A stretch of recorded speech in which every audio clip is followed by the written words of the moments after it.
Então, vamos já chamar o primeiro palestrante aqui, Rodrigo Suzaki, da SAP Brasil, que então vai fazer a palestra de abertura para dar uma ideia geral do que é o nosso tema e como ele pode ser trabalhado aqui.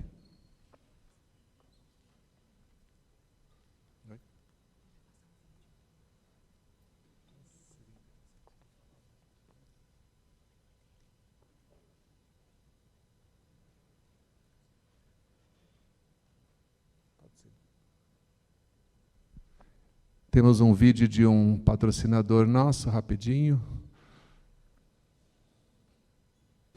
Há mais de 25 anos, a Tropical Estufas, desenvolvendo o projeto de estufas agrícolas e insumos para o cultivo protegido, traz esse grande lançamento, a Tropical Plugs, para ajudar você, produtor de flores, um viveiro 100% automatizado, com as variedades de mudas Lisianto, Aster e Campanula. Entre em contato agora mesmo e faça a sua programação através do site tropicalplugs.com.br.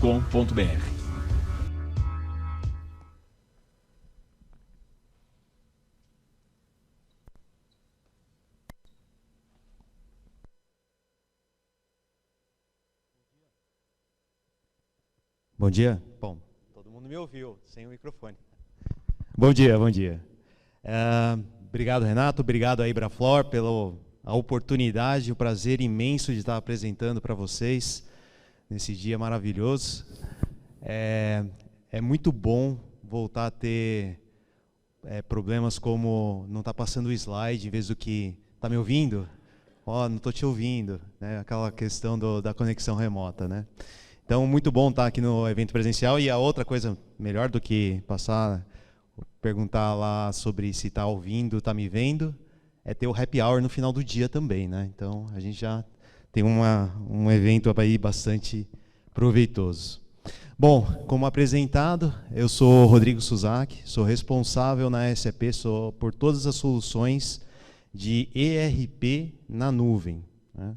Então, nós estamos no mercado há bastante tempo e eu tenho a oportunidade, então, de compartilhar com vocês, na próxima hora, um pouco do que nós temos verificado em termos de tendências, em termos da realidade que nós temos experimentado, e a gente viu aí um pouco dos números, né, da realidade que nós temos encontrado aqui no Brasil e a perspectiva que encontra aí até o final do ano, e como é que a gente se prepara, né? Então, esse é um pouco do nosso tema.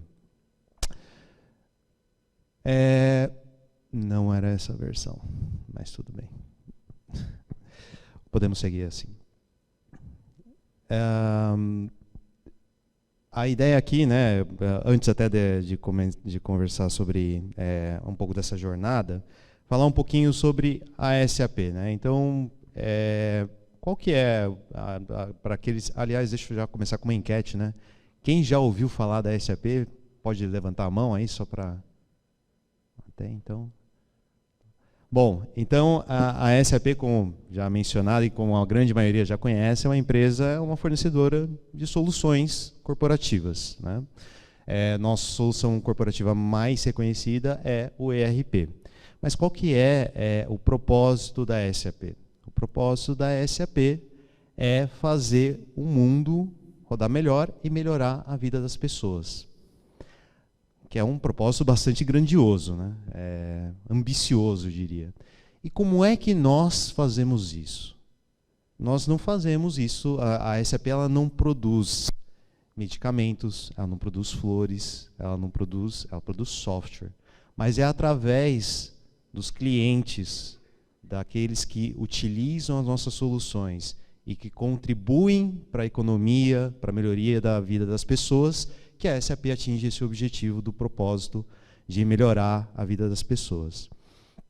Então, e com isso, o que a SAP ela tem evoluído? Hoje ela é uma companhia que ela ajuda os clientes na jornada para a nuvem, que é um pouco do que eu vou falar agora.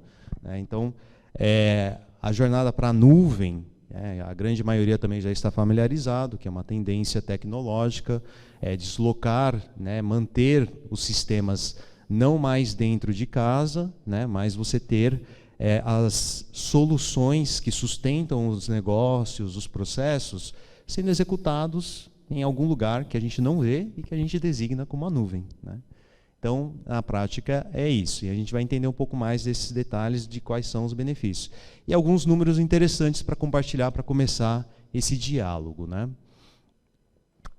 O primeiro número bastante interessante é 91%, né, baseado numa pesquisa feita aí com diversos países, mais de 1.700 respondentes, que tá depois eu passo o link para vocês, ele deslocou mais de uma solução ou uma aplicação para a nuvem. Então, aqueles sistemas que tradicionalmente estavam sendo mantidos dentro de casa, a grande maioria das empresas já está movimentando para a nuvem. E essa movimentação, ela não é uma movimentação despropositada, né? Existem benefícios que a gente vai explorar aí ao longo da apresentação, que justificam por que esse é uma tendência que ela tem se materializado e acelerado, que foi o tema que a gente falou agora de pandemias, né?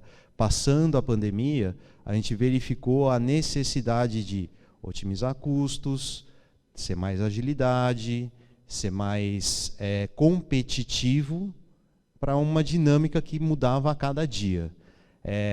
E esse é um ponto importante, né, porque a gente superou agora, né, estamos superando os últimos resquícios da pandemia e entramos num cenário de conflito na Europa. E aí, novos desafios, novas mudanças, novas tendências. E a gente não sabe qual que é a próxima, eu brinco que a gente não sabe qual que é a próxima praga do apocalipse que vem no ano que vem, né? Mas enfim, a gente só aprendeu uma coisa: nós temos que estar preparados. E deslocar esses sistemas, ter agilidade, tudo isso contribui para que as empresas se adaptem a um contexto social, econômico, de forma mais rápida. E esse é um dos grandes motivadores que está por trás dessa movimentação para a nuvem. Outro dado bastante interessante, né? 64% desses respondentes entendem que eles deveriam estar operando com uma ou mais nuvens num horizonte de 3 anos. Ou seja, aqueles sistemas que ainda estão rodando dentro de casa, a tendência é que eles sejam movimentados para a nuvem. Então, de fato, isso comprova um pouco do que a gente tem verificado em termos de adoção da nuvem, e não é apenas uma única nuvem. Quando eu digo uma nuvem, não eu comecei aqui a nossa conversa, né, nosso encontro, falando que a SAP é uma empresa que fornece soluções na nuvem. Ela não é a única, como a grande maioria já sabe. Vocês devem ter outros fornecedores de soluções para diferentes contextos, ou eventualmente até para o mesmo contexto, mas que por alguma questão estratégica, econômica, ou faça sentido você ter mais de um parceiro para aquela finalidade. E é isso que nós chamamos de multi-cloud. E o importante é que, independente de ser mesmo fornecedor, ou mesmo parceiro, ou mesmo fornecedor da infraestrutura, ou qualquer que seja, tudo tem que continuar se comunicando, se conversando, e o processo tem que estar fluindo dentro desse contexto de diferentes nuvens.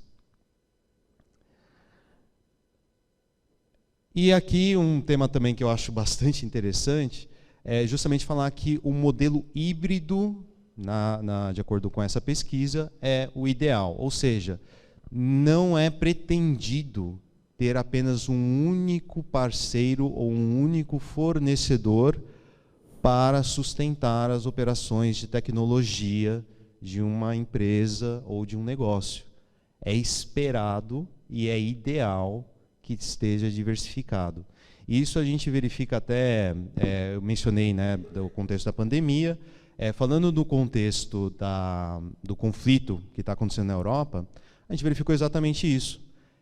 Grandes empresas que tinham operações focadas, né, na Rússia, na Ucrânia, o que eles perceberam? Teve fechamento de fronteiras, fechamento de operações, de negócio. Se eles não tinham a habilidade de conseguir diversificar com o fornecimento, ou mesmo como continuar operando o negócio, independentemente do que está acontecendo lá, o negócio literalmente ficaria parado ou travado, né? E poderia muitas vezes gerar impactos significativos.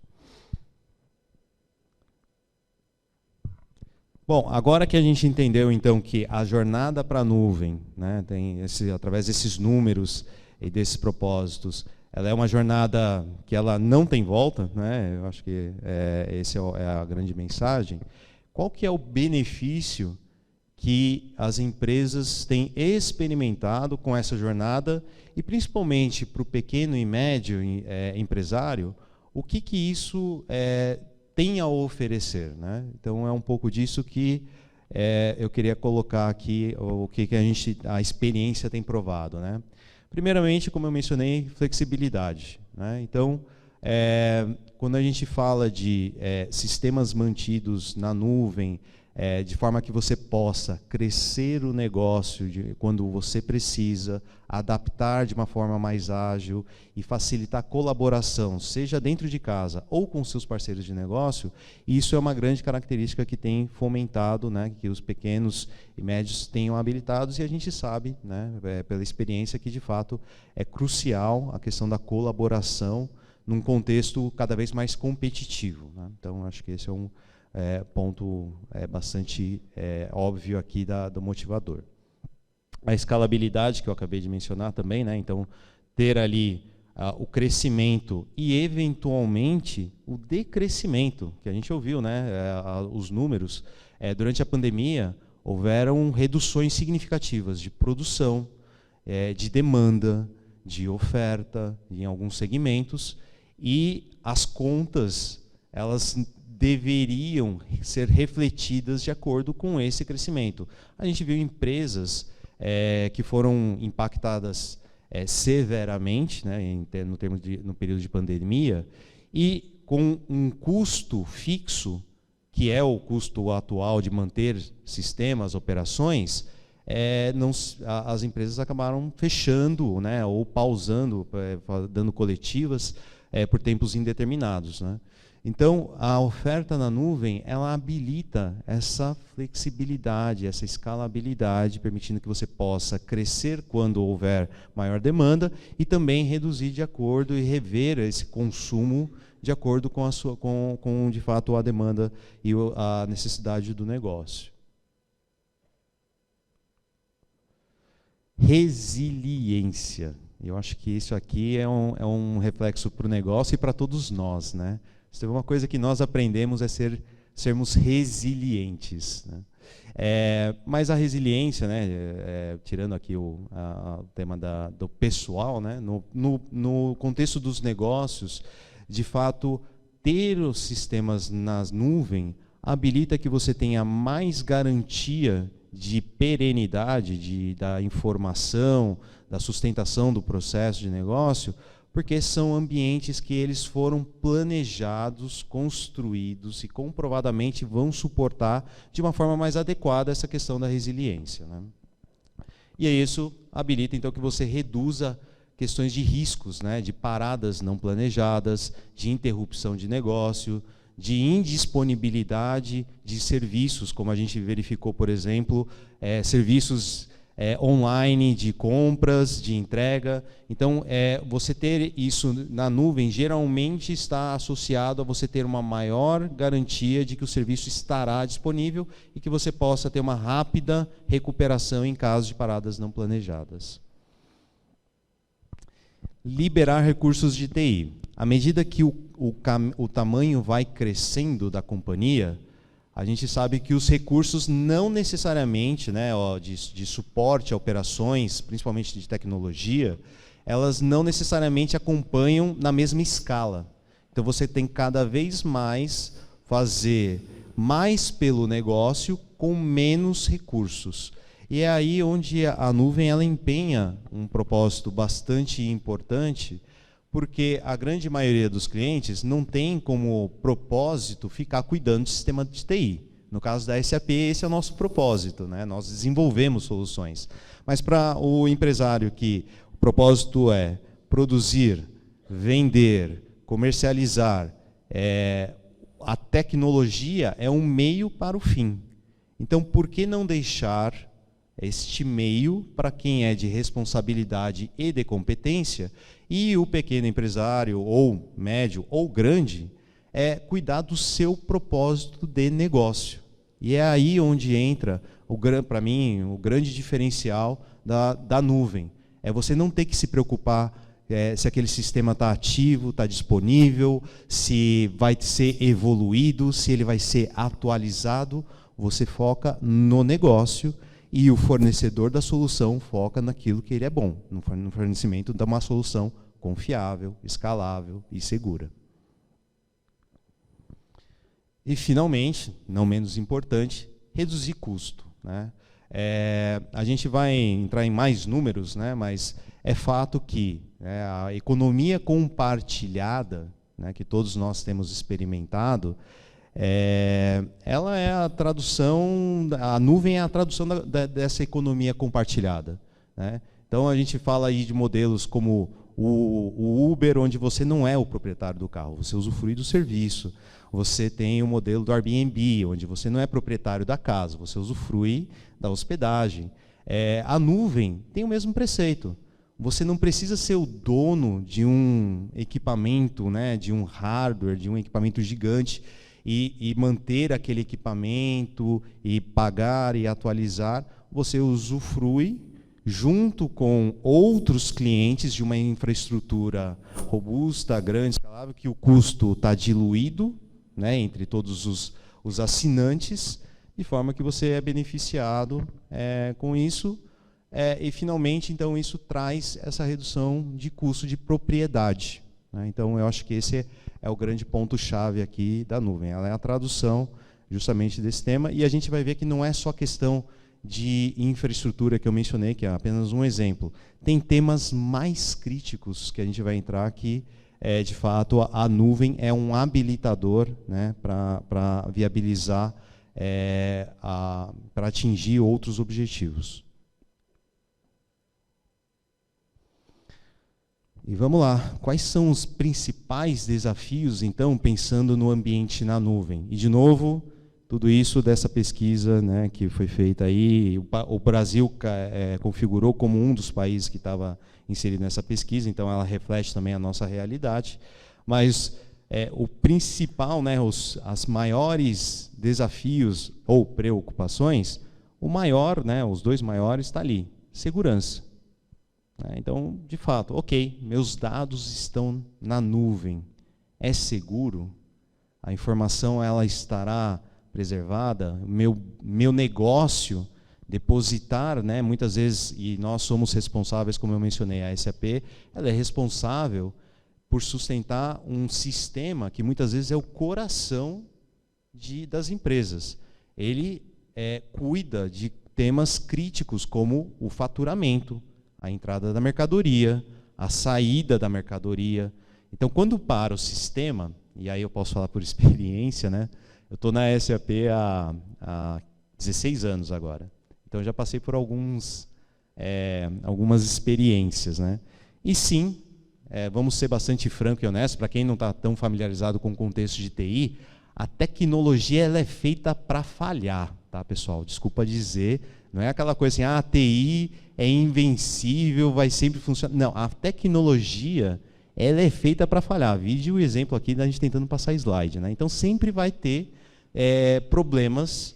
O importante é como é que a gente consegue atuar e resolver rapidamente esses problemas. Mas que vai falhar, vai falhar. Isso é fato. Então, quando acontecem essas falhas, e eu já tive algumas experiências, é literalmente aquilo: fila de caminhão na entrada da companhia, para faturamento. Cliente perde mercadoria, oportunidade de compra, oportunidade de venda. Então, esses temas, né, são todos vinculados com a disponibilidade, com a segurança de um sistema que vai ser entregue na nuvem, e, naturalmente, o que estamos vendo aqui é a questão da integração desses dados, né, entre diferentes ambientes. Então, essa questão da comunicação, que é um outro tema que a gente vai discutir aqui também, E a comunicação ela está necessariamente relacionada aí com a quarta linha, que é a questão de desempenho, né? Poxa, meu ambiente está lá na nuvem, vai funcionar?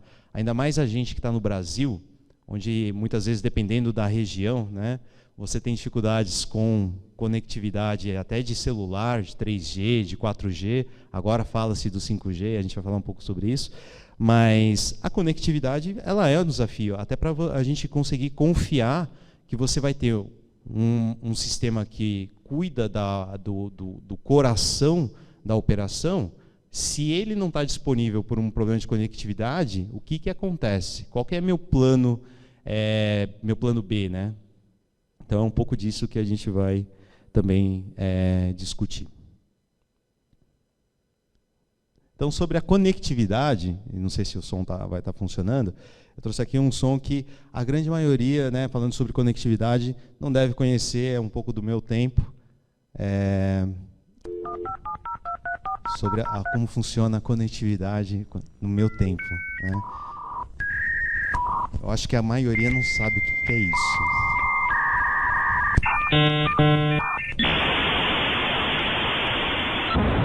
Eu sou desse tempo. Eu tinha que conectar, a gente fala de conectividade, né? Eu tenho filhas, naturalmente, eu tenho 2 filhas pequenas. Para elas, está sempre online. Quando não está online é barraco, é briga, papai não está funcionando, o que está acontecendo? É o fim do mundo. Mal sabe ela que eu, na minha época, quando eu comecei com tecnologia, né, quando eu comecei a entrar nesse mercado, quando eu tinha que acessar a internet, eu tinha que esperar a madrugada, por 2 motivos. Né? Primeiro, para não competir com a linha, né, que alguém queria ligar para casa e não conseguia, porque podia estar conectado. E segundo, porque o custo era absurdo. Né? Então, assim, olha, de madrugada, da meia-noite às 5 da manhã, o custo da chamada é mais barato. Então, você pode usar ali que a conta, você não vai ter problema com o pai e a mãe com isso. Então, esse era o meu tempo. Infelizmente, estamos em tempos diferentes. Né? Então, só para brincar um pouco aqui. Mas hoje, então, qual que é a realidade? Né? Pensando no sistema da nuvem, qual é a realidade que as companhias têm de alternativas para fazer, a acessar os sistemas? A primeira e mais óbvia é o acesso comum pela internet, através do seu aparelho celular, através de casa. Então, existem sistemas que nós chamamos de nuvens públicas, que elas permitem que você possa fazer o acesso de qualquer lugar, de qualquer equipamento, tendo simplesmente essa conexão, que não é mais discada, felizmente, mas que você possa acessá-lo. Só que, como tudo na vida, tem trade-off. Né? Então, que legal, posso acessar de qualquer lugar? Pode.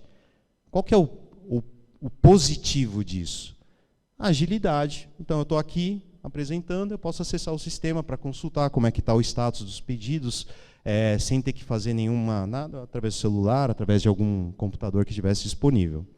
É de baixo custo, né? Acesso à internet. Eu gostaria de responder assim, a grande maioria hoje no Brasil tem acesso à internet, mas a verdade é que tem uma estatística dizendo que, mesmo com o lançamento do 5G, de 30% a 40% da população brasileira não tem acesso à internet. E a gente está falando da população de baixa renda, de exposição, de crianças e escolas que não conseguem ter acesso à internet. Então, infelizmente, isso é uma realidade, não vou ficar aqui dourando pílula, mas, no contexto corporativo, o acesso à internet, de fato, ele é disponível, né, nas nossas residências. A grande maioria das residências tem, mas existe ainda uma estatística aí brasileira que, infelizmente, vai contra isso, mas é um fato, é de baixo custo. Né? A gente sabe que existem diversas modalidades de planos, até pelo celular, e habilita que você possa acessar de qualquer lugar. Então, esse é o positivo. Poxa, muito bacana. Gostaria que todos os acessos a sistemas fossem assim. Mas existem contras, como tudo na vida. Quais são os contras? Segurança. O sistema estando exposto na internet, ele está mais suscetível a ataques, a invasões, a vazamento de dados. Capacidade, quando eu falo de capacidade, é a questão de, poxa, como é que está a disponibilidade de link, de concorrência do link, para chegar e ter uma experiência performática. Hoje a gente está navegando numa página. Demorou mais de 2 segundos, a gente já começa a perder a paciência, né? Então, mas esse é um tema que pode afetar quando a gente fala de internet pública. Qualidade de serviço, para aqueles que não estão familiarizados aqui, eu tenho uma analogia que é muito simples.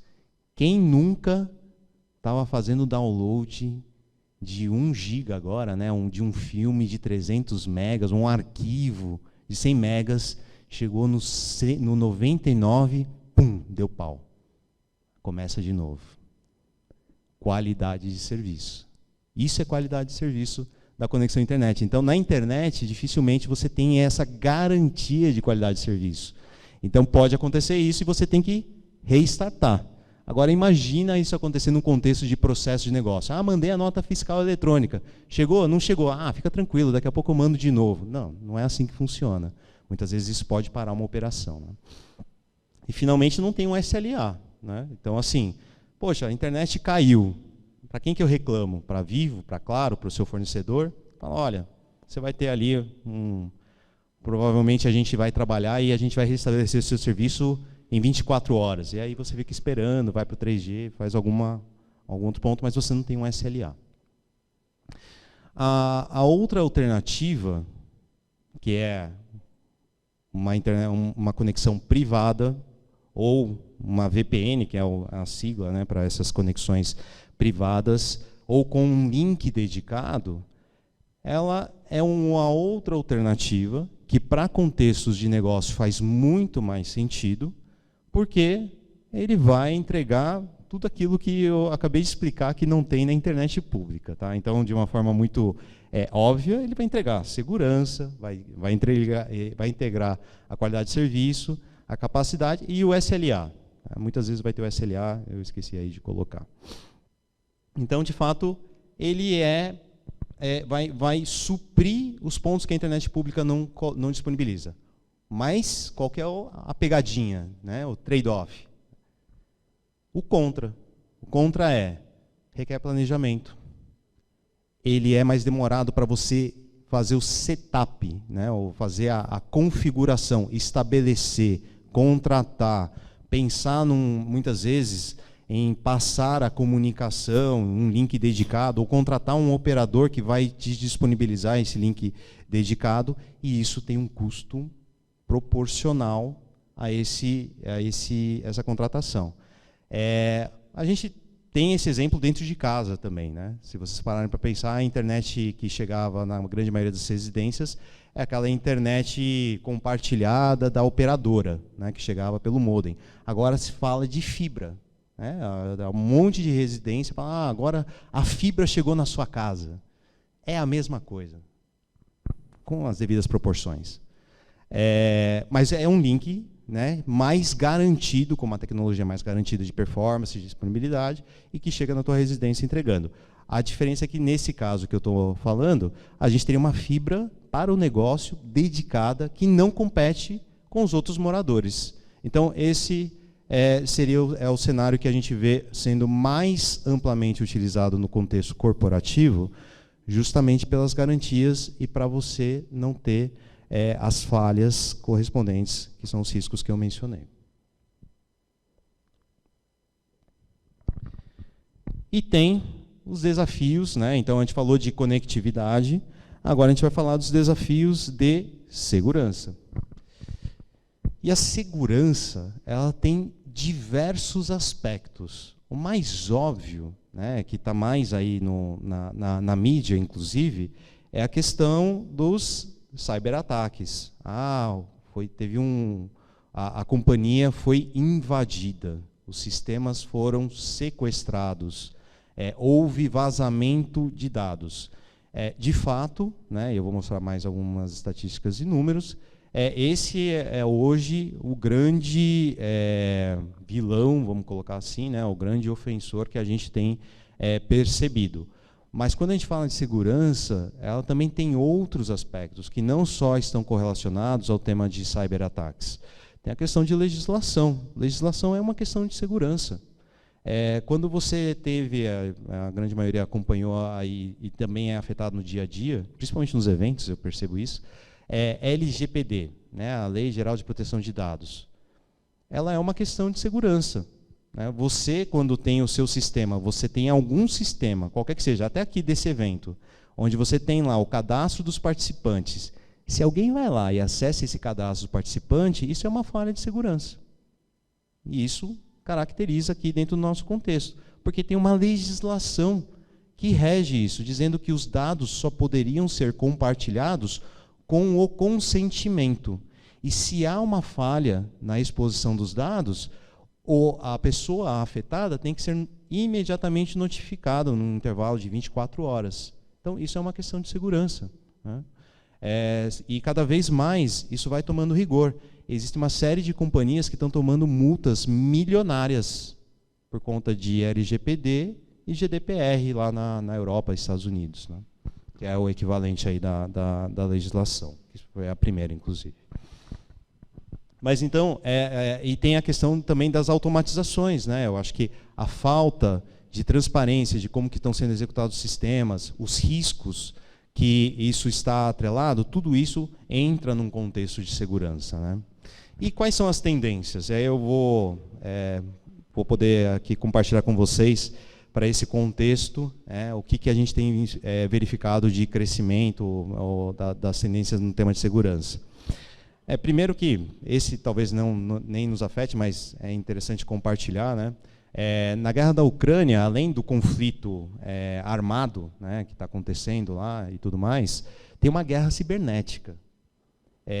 Hackers da Rússia, logo depois do início do conflito, começaram a derrubar os sistemas do governo, sistemas de saúde, sistema hospitalar, de luz, etc. Então, existe hoje, e isso gera um impacto significativo na operação de um país. Você fala, poxa, Suzaki, mas a gente está no Brasil, o Brasil não entra em guerra, tá, legal, isso não deveria nos afetar. Mais ou menos. Que é o próximo bullet, né, o próximo ponto. Essa escala de conflito, ela pode chegar numa escala de país.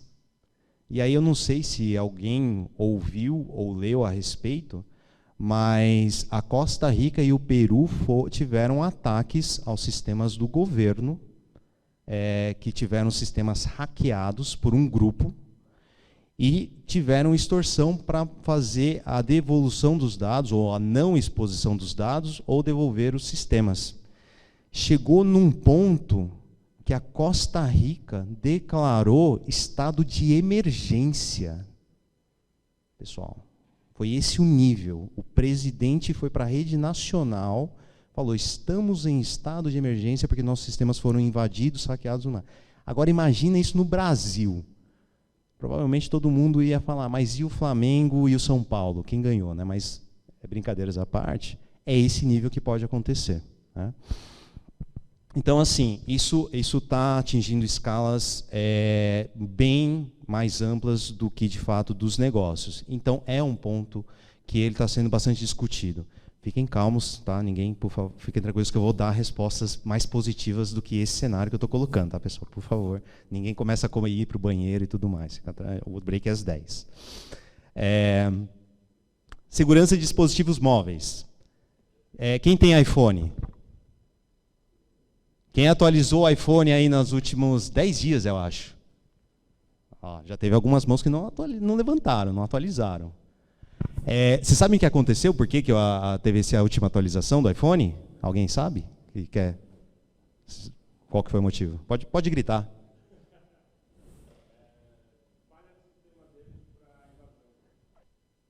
Falha de invasão. Descobriram uma brecha que poderia ser explorada e poderiam acessar um celular sem nenhuma ação, sem fazer nada. Poderia acessar um atacante poderia ter o acesso ao iPhone.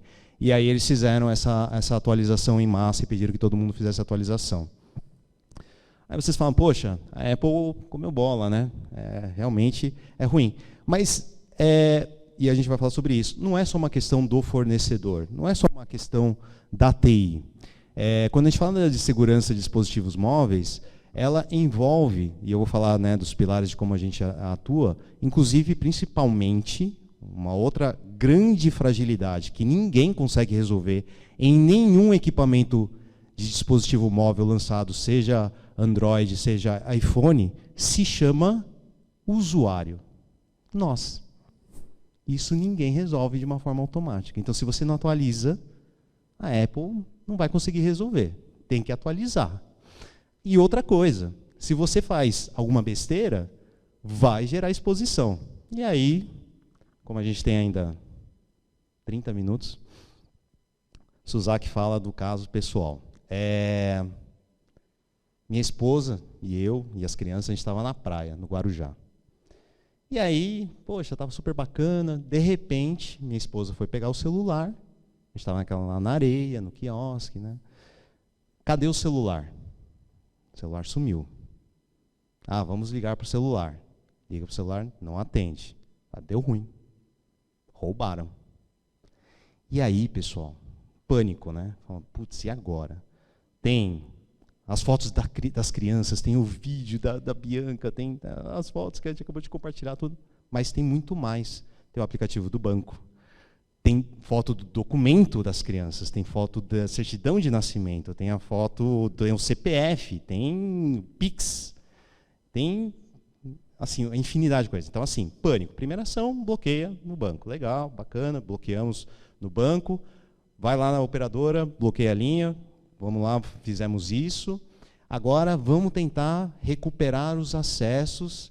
E aí o Rodrigo chegou e falou, poxa, deixa eu até... Tem o Find My iPhone, né? Peguei, vamos ver aqui se a gente consegue... Apareceu, o cidadão ligou em algum momento, apareceu, estava lá numa localidade que naturalmente a gente não ia atrás, né? A gente não tem essa habilidade para poder fazer isso, e a polícia também não ia fazer sentido, já tinha feito BO e tudo mais.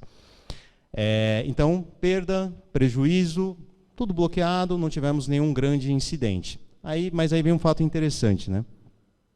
Como a gente bloqueou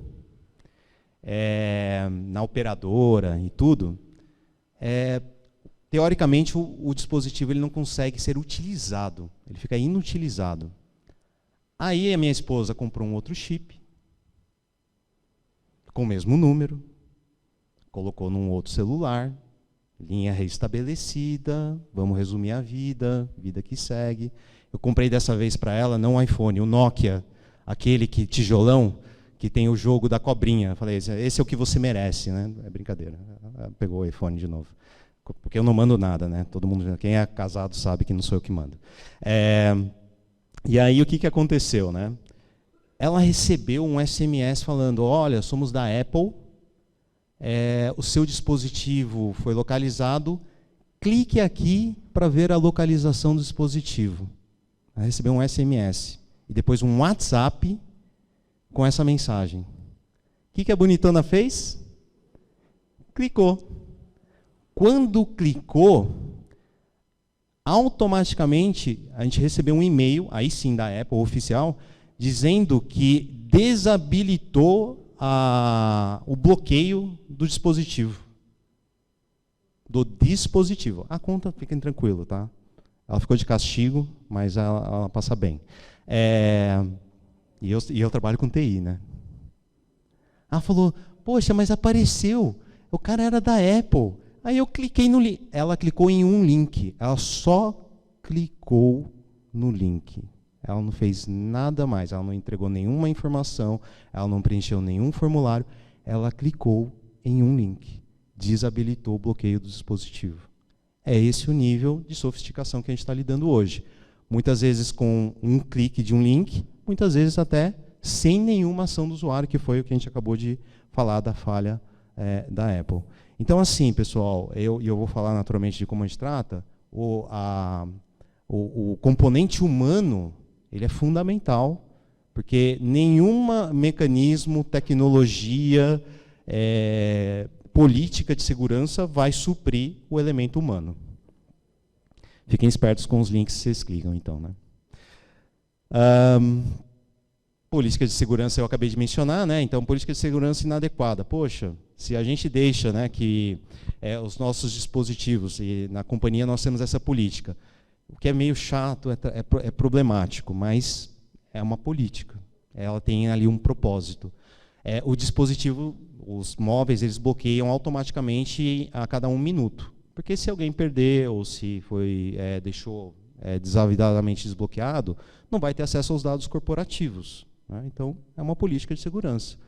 Se você deixa sem uma política, a política de segurança não tem problema, pode ficar, porque é inconveniente toda hora ficar com código, isso é uma política inadequada, é nisso que a gente está falando, né?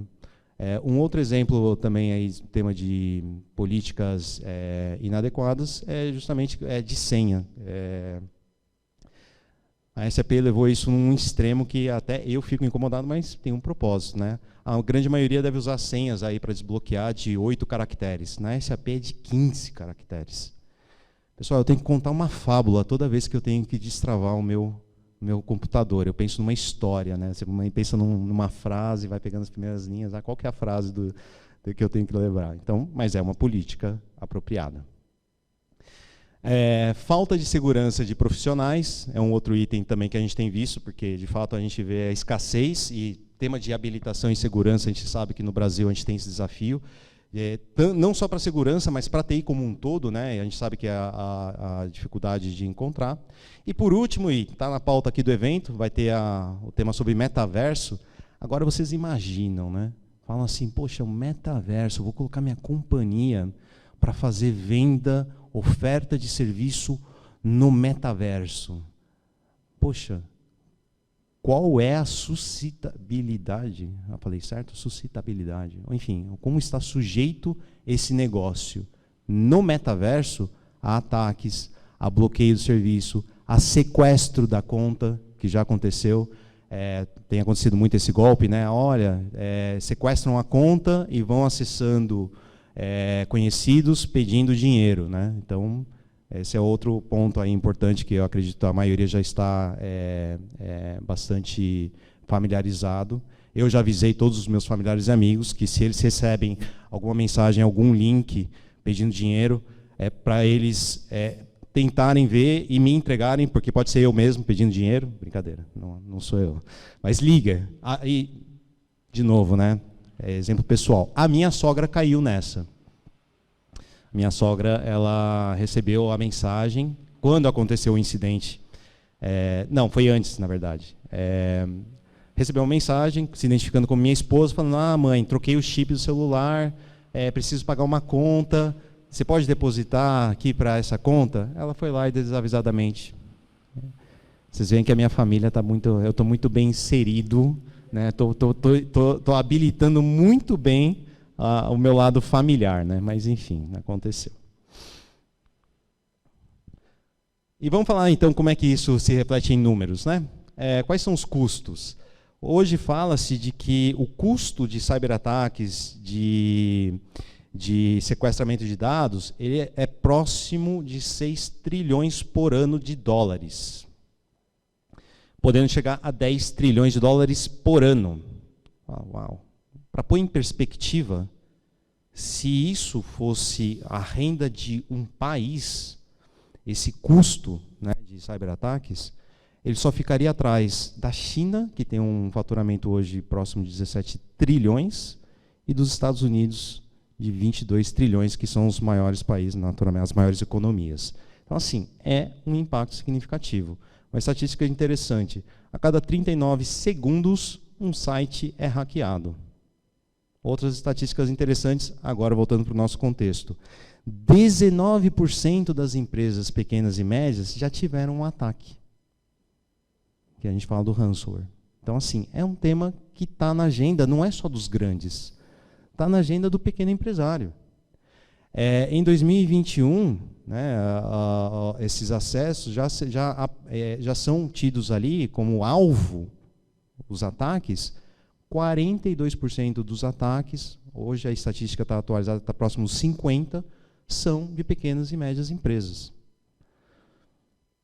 E aí eu volto no tema da nuvem. né? Poxa, como é que a nuvem pode ajudar o pequeno empresário a garantir mecanismos de segurança que sejam confiáveis, seguros, para sustentar operações, negócios e processos, né? Uma outra estatística interessante aqui, né? O Brasil hoje ele configura como, se eu não me engano, o terceiro país que tem mais ataques em 2021, ficando atrás ali dos Estados Unidos, e eu acho que Reino Unido, se eu não me engano. Então, a gente está ali também entre os países que têm mais tentativas de golpes, de ataques e qualquer outro tipo de fraude eletrônica. E aí, pensando nos setores, né, numa análise agora, poxa, quais são os negócios, né? Então a gente falou de volume de ataques. Pensando em indústria, quais são as indústrias que são mais atacadas comparativamente, considerando a estatística que é de 2022, né, até o meio do ano, com o ano passado, quais são esses segmentos que são mais afetados? E aí, são esses os segmentos, por ordem de número de ataque, volume de ataques por semana. Então vocês podem observar que pesquisa, educação, escolas são os sistemas que têm mais tentativas de invasão. Seguidos ali do governo, que a gente acabou de falar, da escala global. E no Brasil nós tivemos um episódio onde invadiram ministérios, né, da saúde com dados.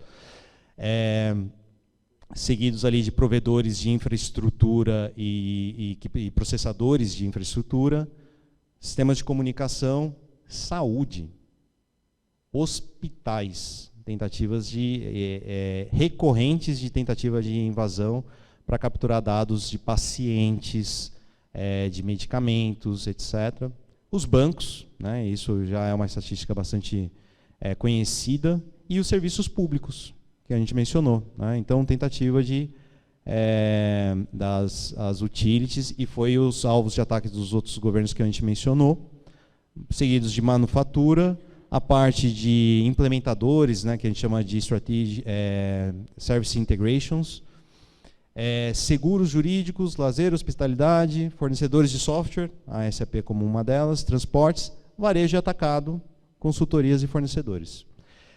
No Brasil, a gente teve aqueles casos mais emblemáticos, né? Então, que já, para quem não sabe, a gente, como está na mídia, não tem problema falar, mas a gente teve caso da Renner, da Porto Seguro, Fast Shop, né? Então, assim, e qual é o prejuízo que essas empresas experimentaram?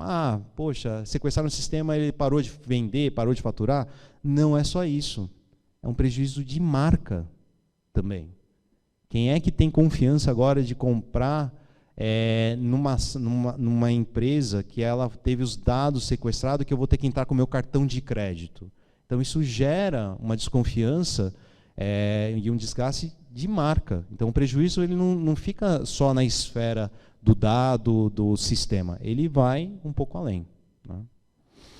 Bom, vamos parar de falar de coisas ruins e vamos tentar falar como é que a gente atua nisso, né? Então, a atuação é nos pilares mais básicos, que todos o tripé mais básico que todos estamos familiarizados, que é pessoas, processos e tecnologia, né? Pessoas. Tem que treinar, tem que educar.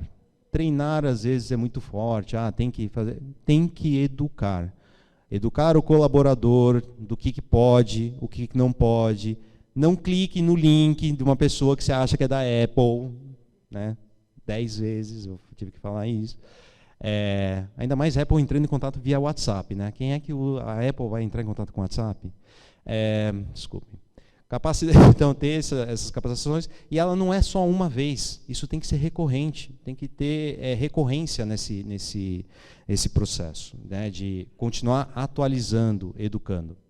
Os processos você pode ter ali uma série de mecanismos, soluções que vão estar implementadas para suportar, monitorar, acompanhar desvios de comportamentos. Se eu tiver um problema, como é que eu atuo, remedio. E, finalmente, a parte da tecnologia, né, que ela empenha aí um papel bastante fundamental nessa parte, com soluções de antivírus, de bloqueio, de inteligência artificial para fazer essa monitoração de comportamento e você atuar quando necessário, né?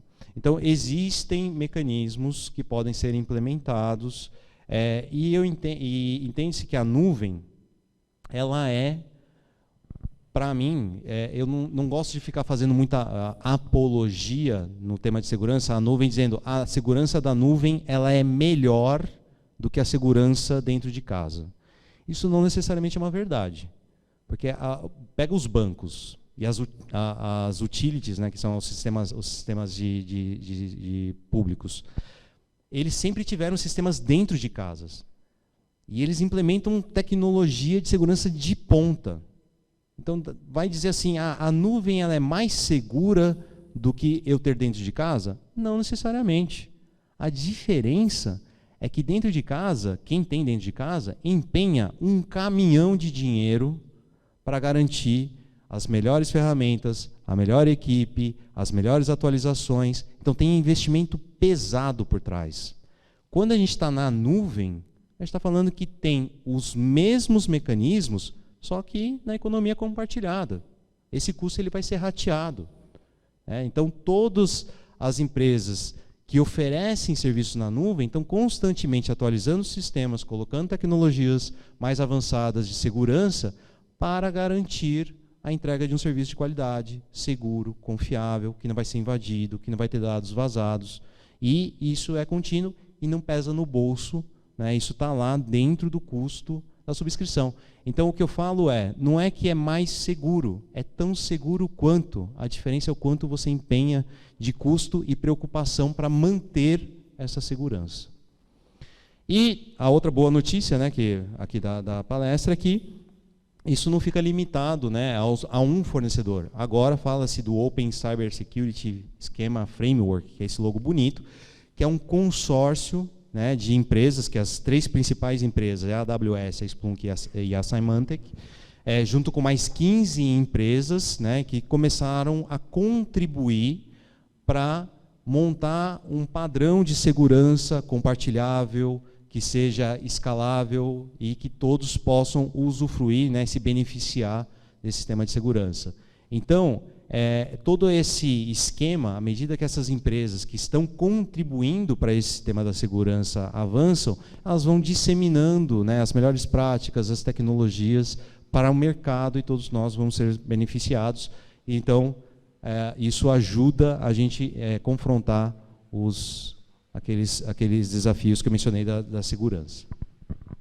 Eu falei ali daquele consórcio, mas para a SAP, isso também, e aqui compartilhando com vocês, a SAP passou por essa transformação também. Nós saímos do papel de uma empresa que o pontinho amarelo, né, a barrinha amarela, eu sei que está pequeno, tá?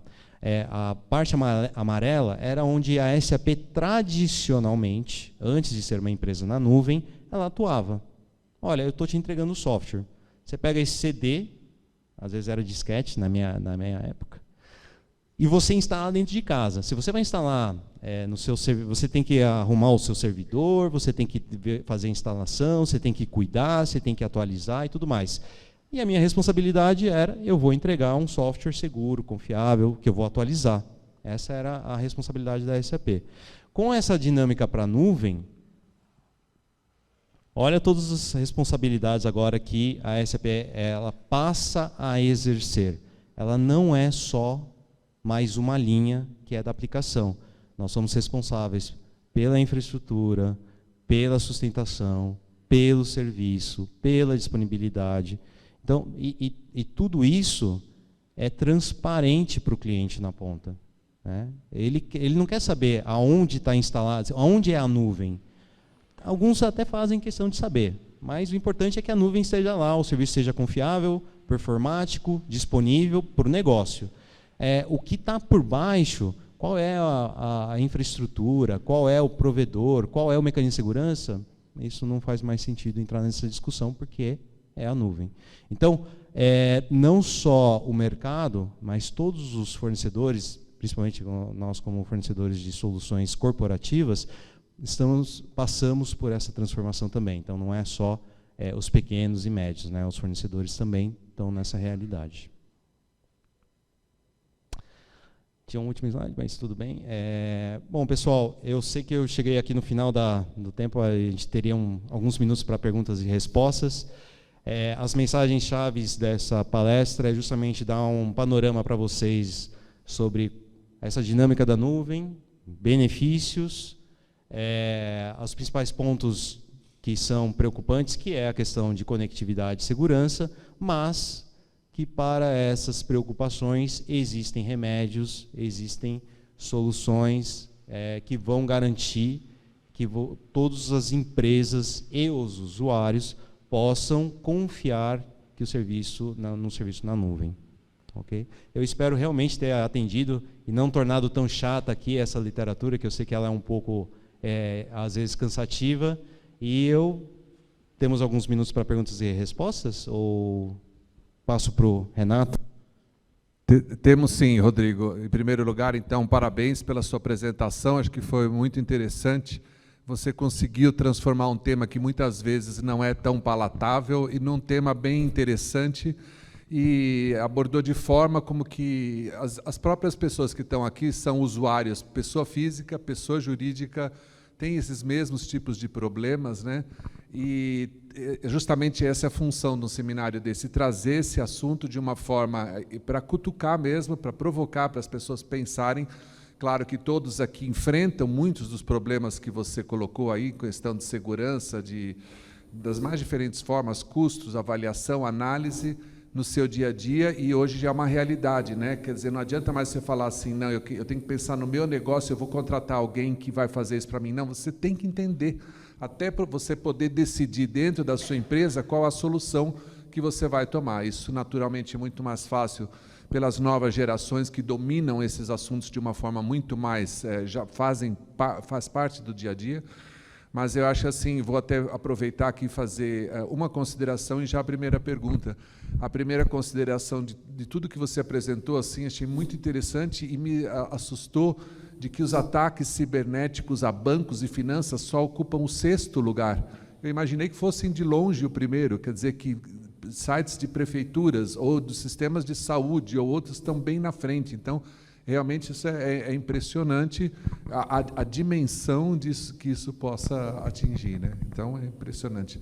E a primeira pergunta com relação a isso, que eu acho que também pode ser uma pergunta de muitos que estão aqui, é assim bem preto no branco. Como uma empresa deve, em termos práticos, atingir para sair da sua situação atual e passar a ter um assessor ou para poder acessar o sistema na nuvem? Vamos pensar em termos bem práticos, okay? Quem que existe no mercado, quem procurar, como fazer, quanto isso, de certa forma, tem algum custo? Rapidinho, uma ideia em termos práticos. Muito bem perguntado. E essa eu acho que é a grande também beleza, né, da nuvem, né? Hoje a gente tem diversos parceiros para todos os contextos que você puder imaginar. E a dinâmica, inclusive, agora, né, que a gente ouve muito falar das famosas startups, fintechs, elas são empresas pequenas que começam a se lançar no mercado para um propósito, usando principalmente a nuvem, né? Então, vou pegar um exemplo muito prático para ilustrar, né? Alguém já ouviu falar da Yugo? I-U-G-U. A Yugo é uma empresa que ela começou numa garagem, né, a famosa, aquelas coisas de garagem. Começou numa garagem no Rio Grande do Sul, e o propósito deles é fazer toda a gestão de pagamentos, contas a pagar e receber para empresas pequenas. Então, assim, você precisa fazer essa gestão, contas a pagar, receber, faturamento, etc. Não precisa fazer, eu faço por você. Então, você pode pegar, se você faz isso manualmente, ou se você usa um sistema que está instalado no notebook para fazer isso, que tem pequenos comércios, né, pequenas cafeterias que fazem isso, ela pode pegar, chamar a Yugo e falar como é que funciona a subscrição do seu serviço, como funciona essa configuração, o que eu preciso ter e como é que faz. E isso geralmente se torna, num contexto naturalmente, dependendo da dimensão, pode tomar dias, eventualmente chegar a semanas, com um custo diluído numa subscrição de 3 anos, 5 anos, e você tem todo o seu sistema de contas a pagar e receber funcionando na nuvem, terceirizado, né, como uma empresa que o propósito dela é essa. E você cuida da venda, você vai cuidar da produção, você vai cuidar do transporte, etc. Então, esse é um exemplo, né, de que, para esse contexto do pagar eu tenho fácil, e para todos os outros. Força de vendas, sistema de financiamento, sistema de fornecimento, né, a cadeia de produção, fazer, inclusive, cotação entre diversos, tudo isso tem uma solução hoje na nuvem que vai atender. A diferença, e aí é onde está a orientação aqui da sessão, é verificar para essas diferentes opções que vão estar disponíveis no mercado, as credenciais, os casos, as referências, a robustez e a confiança que você vai depositar naquele parceiro. Eu acho que esse é o elemento-chave. Ok, obrigado. Alguma pergunta aqui da plateia, se alguém tiver? Eu gostaria de pedir que, por causa da questão do som, que viesse até aqui à frente e fizesse a pergunta aqui, não. Jorge. Ou pode gritar e a gente repete a pergunta também, tá? Se tiver com preguiça, fica tranquilo, tá, pessoal? Pode levantar a mão, por favor. Rodrigo, Tudo muito bom. obrigado pela sua palestra. Eu tenho uma pergunta,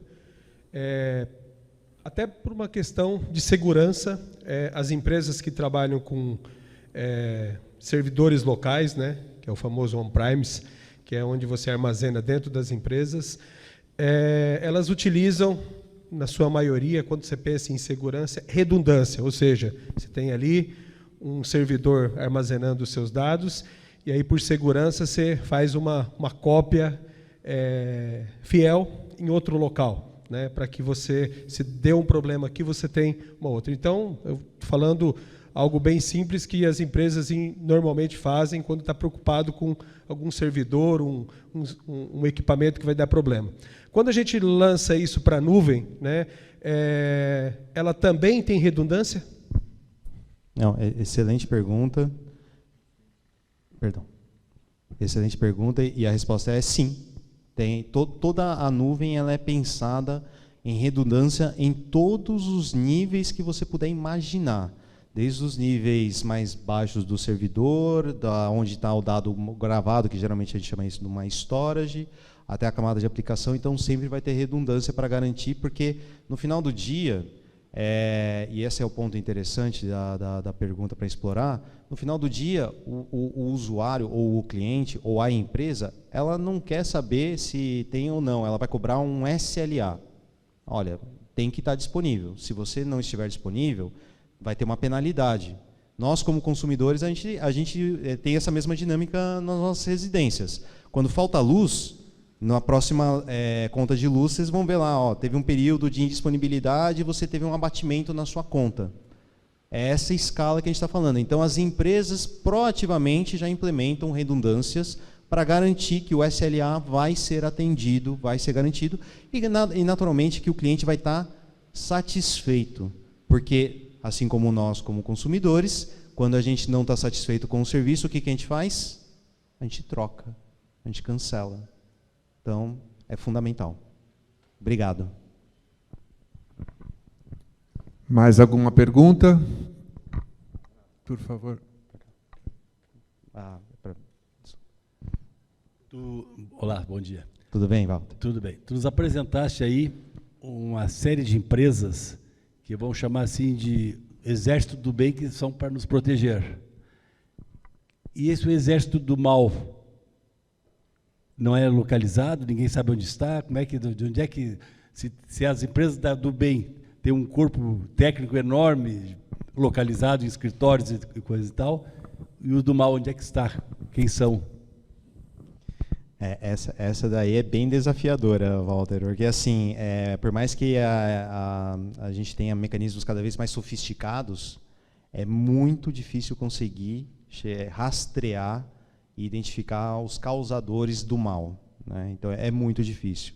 Tanto é que, nesses ataques que eu mencionei, os Estados Unidos, por exemplo, ele chegou a dar uma recompensa de $10 milhões para se indicassem entregassem pistas que levassem à conclusão de quem são os indivíduos por trás da organização que está fazendo os ataques e promovendo o sequestramento de dados. Então, assim, por mais que a gente evolua com mecanismos do bem, a evolução do mecanismo do mal, ela anda na mesma, se não mais rápido, às vezes, do que a gente consegue acompanhar. Então, mas o que essas empresas do bem estão fazendo, já que a gente não consegue identificar? Existem hackers do bem. E isso, todas as companhias, elas têm recrutado pessoas que até então atuam com uma conotação negativa para fazer, tenta acessar o meu serviço, tenta bloquear o meu serviço, tenta invadir o meu serviço. Eu vou te remunerar por isso, você me expõe onde estão as minhas fragilidades, eu te recompenso, eu corrijo o meu sistema e é benéfico para todos nós. Então, as próprias companhias, em vez do que lutar somente contra, que é necessário, vai sempre ter a famosa luta do bem e do mal, nós também consideramos o apoio de hackers que estão disponíveis a prestar esse serviço benéfico. Tá ótimo. Rodrigo, você vai poder ficar mais um pouco aqui no nosso coffee break? Sim, no então, break, se alguém claro. tiver uma pergunta, sim, a gente ainda vai poder aproveitar aqui. Eu só gostaria de pedir a presença aqui do Jorge Possato, aqui o CEO do Velho em Olambra, para lhe entregar uma lembrança aqui nossa. Muito obrigado.